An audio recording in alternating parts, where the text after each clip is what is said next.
The PlayStation VR 2 is coming out next week at the time of me recording this video, and whether you're watching this after or before launch, there is plenty you need to know before you buy the headset. From its amazing displays and its controversies, along with some amazing features you probably didn't know. The PlayStation VR 2 has jumped many generations from its predecessor, the PlayStation VR 1, and Sony has fixed some of the scratch-heading issues the PlayStation VR 1 had. Such include needing a camera in order to play on the headset. Thankfully, this will no longer be the case with the PlayStation VR 2 since the cameras will already be inside of the virtual reality headset. However, you can still use the PlayStation 5 HD camera in order to capture your amazing reactions when fighting off a machine in Horizon Call of the Mountain. The PlayStation VR 2 controllers also offer a complete redesign from the PlayStation VR 1. The controllers will no longer carry a tracking light at the tip of the controller, that if in a room that was not dark enough wouldn't even be able to track altogether. It's actually preferred that you have a fully lit room in order to get the best possible tracking. And when it comes to calculating your IPD, which is the distance between your eyes that optimizes the sweet spot in VR, it will no longer be a hassle like the PlayStation VR 1, and a simple dial built into the VR headset, and all of this will be calculated inside of the VR headset. So you will no longer need to look up tutorials on YouTube on how to make your headset as clear as possible. The PlayStation VR 2 also packs way more into the headset than a lot of other VR headsets on the market, beating out the PlayStation VR 1, the Quest 2, and even the popular PC headset, the Valve Index, when it comes to just display. And it's not just the display and tech that makes the PlayStation VR 2 very promising. It's actually the features built into the PlayStation VR 2 that sets it apart from a lot of other headsets on the market as well. The headset will allow you to screen share your gameplay with another friend while you're online, meaning if you're about to take down a crazy boss in a game, you can invite your friend to enjoy the same moment as you are. However, it is important to understand that the PlayStation VR 2 will not offer share play, which allows your friend to take full control of the game you're playing. However, maybe this is something they can implement down the line. I would like to hear your thoughts down in the comments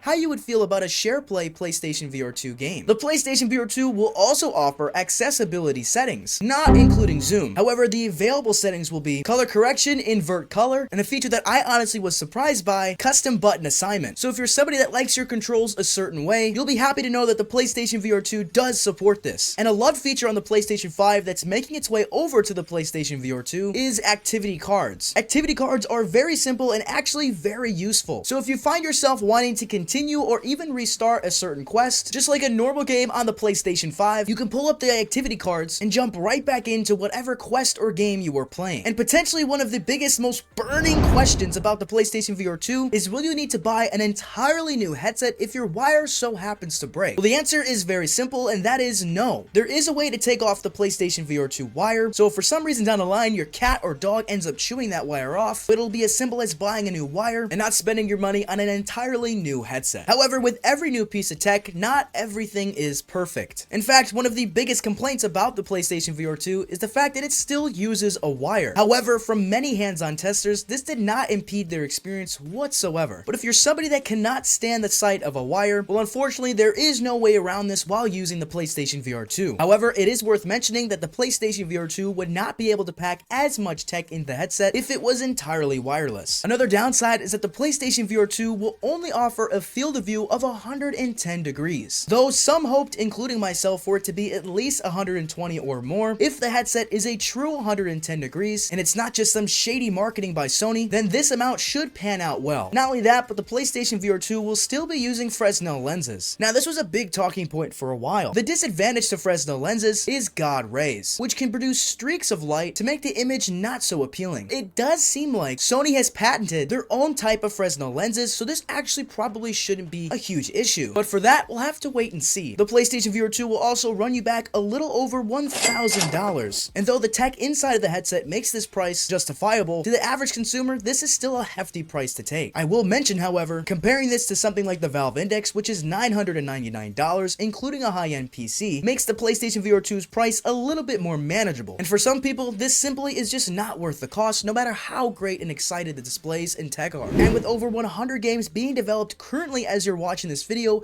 I'm sure you don't want to miss out on any of them. So if you enjoyed this video and found it helpful at all, and want to join a fast-growing VR channel that's entirely dedicated to VR and VR only, it would genuinely mean a lot to me if you could hit the subscribe button. And for those that have already showed support, thank you so much. You guys all know that I love you very much. If you want to know more about the PlayStation VR 2, make sure you hit this video right here and check if I'm live. I'm JizzleVR, and I will catch you in the next video.